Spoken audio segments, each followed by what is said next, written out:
지난 2000년 세계의 10대 기업의 명단과 최근 10대 기업의 명단을 비교해서 기록한 기사를 본 적이 있습니다. 놀랍게도 지난 20년간 10대 기업에 여전히 남아있는 기업은 한두 곳에 불과합니다. 세계적인 스포츠 스타들의 경우에도 마찬가지입니다. 영원한 챔피언 자리에 있을 것 같지만 언제나 그 자리에 머물 수는 없습니다. 이것이 인생을 향한 교훈입니다. 그런데 하나님께서는 하나님을 높이는 자들은 끊임없이 높여주시고 하나님을 대적하는 자들은 징계하시사 끌어내십니다. 하나님의 주권은 무엇일까요? 우리는 오늘도 그 주권을 인정하며 살아가고 있습니까? 오늘은 예레미야 50장 21절로 32절 말씀을 통해서 그 하나님의 주권에 대해서 함께 생각해 보겠습니다.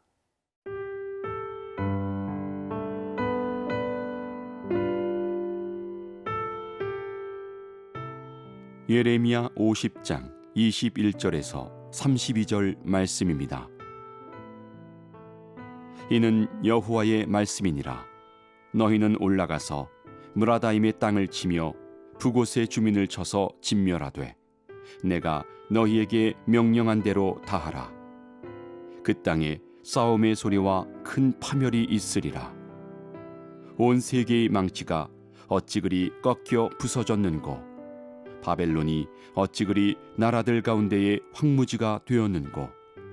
바벨론아, 내가 너를 잡으려고 올무를 놓았더니 내가 깨닫지 못하여 걸렸고, 내가 여호와와 싸웠으므로 발각되어 잡혔도다. 여호와께서 그의 병기창을 열고 분노의 무기를 꺼내문 주 만군의 여호와께서 갈대아 사람의 땅에 행할 일이 있음이라. 먼 곳에 있는 너희는 와서 그를 치고 그의 곳간을 열고 그것을 곡식더미처럼 쌓아 올려라.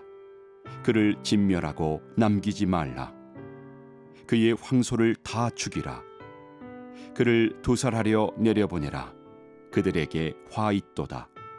그들의 날, 그 벌받는 때가 이르렀음이로다. 바벨론 땅에서 도피한 자의 소리여, 시온에서 우리 하나님 여호와의 보복하시는 것, 그의 성전에 보복하시는 것을 선포하는 소리로다. 활 쏘는 자를 바벨론에 소집하라. 활을 당기는 자여, 그 사면으로 진을 쳐서 피하는 자가 없게 하라. 그가 일한 대로 갚고 그가 행한 대로 그에게 갚으라. 그가 이스라엘의 거룩한 자 여호와를 향하여 교만하였음이라. 그러므로 그날에 장정들이 그 거리에 엎드러지겠고 군사들이 멸절되리라. 여호와의 말씀이니라. 주 만군의 여호와의 말씀이니라. 교만한 자여, 보라, 내가 너를 대적하나니 너의 날 곧 내가 너를 벌할 때가 이르렀음이라. 교만한 자가 걸려 넘어지겠고 그를 일으킬 자가 없을 것이며 내가 그의 성읍들에 불을 지르리니 그의 주위에 있는 것을 다 삼키리라. 영원히 무너지지 않을 것 같았던 제국 바벨론이 하나님의 징계의 목전 가운데 있습니다. 하나님께서는 왜 그 강력한 제국 바벨론을 무너뜨리시겠다고 말씀하시는 것일까요? 하나님께서는 하나님의 진노의 무기를 들어 그 무기를 통해서 바벨론을 심판하신다고 말씀하십니다. 바벨론이 하나님의 징계를 받게 된 이유는 분명합니다. 한마디로 하나님을 대적했기 때문입니다. 바벨론은 하나님의 백성들을 괴롭혔습니다. 성전을 회파했습니다. 하나님이 계셔야 할 자리에 우상을 세워두었습니다. 그리고 그것으로 하나님을 대신했습니다. 마침내 하나님이 없다 말하기 시작했고 하나님을 대적하려고 했습니다. 그것이 바벨론에게 하나님의 심판과 징계가 멸망으로 임하게 된 이유였던 것입니다. 하나님을 맞서려고 했었던 바벨론의 멸망의 소식들은 그 자리에 있다가 탈출해 나온 사람들의 입을 통해서 생생하게 증언되고 있습니다. 얼마나 끔찍한 것이고 잔혹한 징계가 내려졌는지를 우리는 말씀을 통해서 읽게 되어집니다. 28절 말씀을 보면 바벨론 땅에서 도피한 자의 소리여 시온에서 우리 하나님 여호와의 보복하시는 것 그의 성전에 보복하시는 것을 선포하는 소리로다 말씀하십니다. 바벨론에서 도피해온 사람들, 목숨을 걸고 탈출한 사람들의 입에서 그곳에 내리는 그 징계가 이처럼 증언되고 있는 것이지요. 하나님께서는 하나님을 대적하는 자들을 가만히 두지 아니하십니다. 우리는 그러지 않는다고 생각할런지 모르지만 어느새 마치 하나님이 없다고 말하는 자들처럼 살 때가 있습니다.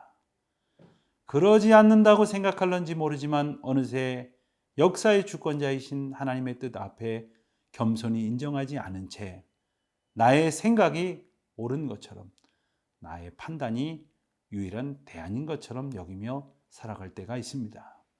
교만을 다 버리고 오늘도 겸손히 주님만을 의지하며 살아가는 저와 여러분 되시기를 주님의 이름으로 축원드립니다.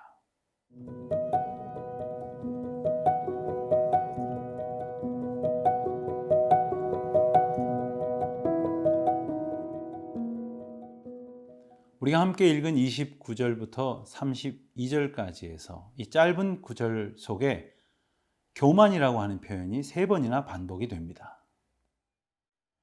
29절 말씀을 보면 하반절에 그가 행한 대로 그에게 갚으라. 그가 이스라엘의 거룩한 자 여호와를 향하여 교만하였음이라. 이렇게 말씀하십니다. 그런가 하면 31절에서도 주 만군의 여호와의 말씀이니라. 교만한 자여 보라 내가 너를 대적하나니 너의 날 곧 내가 너를 벌할 때가 이르렀음이니라. 또한 32절에는 교만한 자가 걸려 넘어지겠고 그를 일으킬 자가 없을 것이며 이렇게 말씀하십니다. 길지 않은 구절 가운데에 3번이나 교만이라고 하는 표현을 반복하신 이유가 무엇일까요? 말할 것도 없이 바벨론의 교만, 하나님께서 그것을 그냥 넘어가지 아니하시고 반드시 징계하시겠다고 하신 그 의지를 표명하시는 것입니다. 바벨론은 왜 교만하게 되었을까요? 한마디로 말하면 그에게 힘이 있었기 때문이었습니다. 힘이 있다고 하는 것은 좋은 것 아닙니까? 어쩌면 그것이 복된 것이라고 말할 만한 것은 아닙니까? 그러나 그 힘을 가지고 하나님의 도구로 사용되어지지 않으면 완악한 인간은 누구나 그 힘을 자기 마음대로 휘두르려고 한다는 것입니다. 하나님의 영광을 드러내고 또 그의 힘을 가지고 세상을 하나님의 뜻 가운데 합당하게 섬기려고 애쓰지 않으면 누구나 교만해지고 그 힘을 가지고 하나님의 마음을 아프시게 한다는 것을 우리는 기억해야 합니다. 여러분은 어떠십니까? 우리는 흔히 생각하기를 내가 무슨 힘이 있는가 생각할런지 모르지만 우리는 각자의 처지와 형편에서 저마다의 힘과 영향력을 가지고 있는 사람들입니다. 내 주변에 있는 사람들, 나의 사랑하는 가족들, 자녀들, 친구들, 주의 백성들, 같은 공동체의 성도들, 우리가 함께 은혜를 나눌 수 있는 이 많은 사람들이 있습니다. 이들 가운데에 우리는 하나님의 은혜를 받은 자요, 하나님의 은총을 힘으로 얻은 자들입니다. 우리에게 주신 힘과 능력을 통하여 하나님께 온전한 영광을 돌려드리는 우리 모두가 되어야 할 것이겠습니다. 하나님께서는 겸손한 자를 도우십니다. 이끄십니다. 하나님의 능력으로 붙들어 주십니다. 오늘 우리가 그와 같은 겸손한 자의 삶을 살아가며 하나님께는 기쁨과 영광을 돌려드리고 우리의 이웃을 향하여는 하나님의 백성에 합당한 선한 증거와 고백의 사람으로 살아갈 수 있기를 바랍니다. 우리가 주님 앞에 있습니다. 주님의 그 크신 은혜 앞에 있습니다. 그 은총으로 평안을 누리시기를 축원합니다.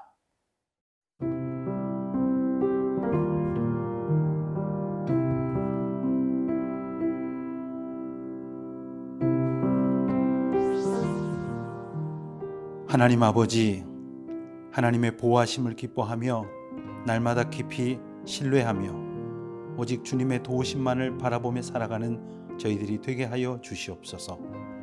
저희의 마음에 어느새 가득해지기 시작한 교만과 욕심을 주님의 강권적인 은혜로 패하시고 오직 주님의 심판 아래에 거하는 주님의 자녀임을 잊지 아니하고 날마다 말씀과 하나님의 인도하심으로 무장하여 순종의 사람으로 서가는 주의 자녀들 다 되게 하여 주옵소서. 예수님의 이름으로 기도드립니다. 아멘.